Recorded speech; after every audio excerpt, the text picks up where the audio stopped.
کے پیغامبر ہیں، روشنی کی حمایت کریں گے. ہم اجالوں کے پیغامبر ہیں، روشنی کی حمایت کریں گے. تو میں کیا کہہ رہا تھا کہ اللہ بدکاری نہ کرو، بدکاری پردہ کرو. وہ نابینا تھے لیکن حضرت نے فرمایا کہ پردہ کرو، اس لیے کہ تم نابینا نہیں ہو. پردے سے زنا کا دروازہ بند ہوتا ہے، اس لیے کہ وہ اسبابی جب نہیں ہوں گے تو فتنے کی وجہ سے لوگوں نے قرآن نے اجازت دی تھی کہ بھائی چہرہ کھول سکتی ہیں، لیکن علماء نے غور کیا کہ اس سے بھی فتنہ پیدا ہوتا ہے، اس لیے اس فتنے کے دروازے کو بند کر دیا گیا اور اتنا اختیار علماء کو دیا گیا ہے. کیونکہ اللہ تعالیٰ نے فرمایا وَأُولِي الْأَمْرِ مِنْكُمْ، تو جو تم میں صاحب علم ہیں قرآن کریم کے اندر غور کر کے بہت سے مسائل اجتہادی ہوتے ہیں، یعنی گنجائش اور لچک رکھتے ہیں کہ جس کو بعد میں طے کیا جا سکتا ہے. جیسے حضرت حضور نے فرمایا کہ کسی عورت کو مسجد میں جانے سے نہ روکو، اور حضرت عمر رضی اللہ تعالیٰ عنہ نے کہا کہ نہیں عورتیں مسجد میں نہیں جا سکتی. اب زمانہ بدل گیا، حضرت کے زمانے میں نیک لوگ رہتے تھے اور اب اس زمانے میں ذرا لوگ تبدیل ہو گئے، زیادہ مسجد میں نہیں آئے. تو ان کی بیوی نے کہا کہ مجھ کو حدیث نے حق دیا ہے اور آپ اس کو روک رہے ہیں. تو حضرت عمر رضی اللہ تعالیٰ عنہ نے سوچا کہ یہ مانیں گی نہیں، چنانچہ فجر کے وقت چپکے سے بیٹھ گئے راستے میں، اور ان کی اہلیہ جا رہی تھی، پیچھے سے جا کر ان کا برقع پکڑ کے کھینچا اور پھر چھپ گئے. اسی وقت وہ الٹے پاؤں واپس آ گئی اپنے گھر، اور اس کے بعد کہنے لگی بھائی آپ صحیح کہہ رہے تھے، زمانہ بدل گیا، ہم بھائی مسجد میں نہیں جائیں گے، آج ہمارے ساتھ یہ واقعہ پیش آیا. اس طرح انہوں نے اپنی بیوی کو مسجد میں جانے سے روکا. تو کہنے کا منشا یہ ہے کہ یہ فتنے کا دور ہے. اس زمانے کے اندر عورتیں گھر کی زینت بننے کے لیے گھر کی منتظم ہے. تعلیم لڑکیوں کی ضروری تو ہے، مگر خاتون خانہ ہو، وہ صبا کی پری نہ ہو. ہم کو خاتون خانہ چاہیے یا صبا کی پری چاہیے؟ ہم کو شمع انجمن کی ضرورت نہیں ہے، ہمیں خاتون خانہ کی ضرورت ہے، جو لڑکی بچوں کی ماں بنے، جو گھر کی منتظم بنے، جو اچھے بچوں کی پرورش کرے. تو بہرحال بلا یزنینا، یہ وعدہ کرو کہ بدکاری نہیں کرو.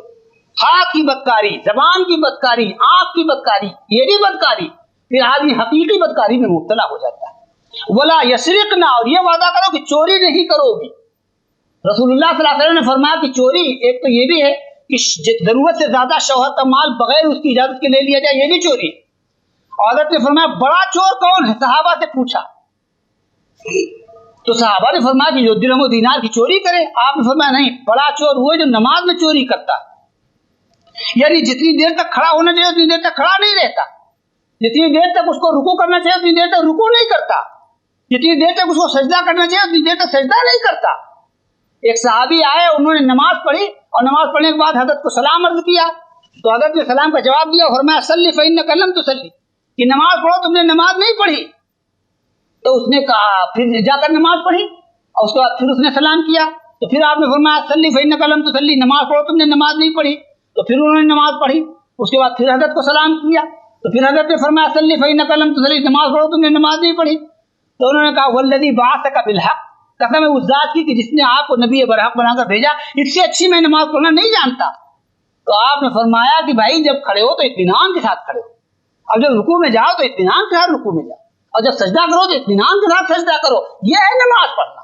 تو میری بہنوں اور میری بیٹیوں، اطمینان کے ساتھ نماز پڑھا کرو. امام غزالی فرماتے ہیں نماز ایک تحفہ ہے اللہ کی بارگاہ میں، اور خلوص اور خشوع و خضوع یہ اس کی روح ہے. اگر کوئی نماز کے اندر خشوع و خضوع نہیں کرتا تو ایسا تحفہ بھیج رہا ہے جس میں جان نہیں. جیسے اللہ کی خدمت میں آپ نے ایک باندی پیش کی مگر بے روح اور بے جان. کسی بادشاہ کو باندی پیش کی جائے، اس میں روح نہ ہو، لاشا پیش کیا جائے تو وہ بادشاہ بجائے انعام دینے کے گردن مار دے گا. تو نماز بے جان ہوتی ہے جب تک اس کے اندر خشوع و خضوع نہ ہو.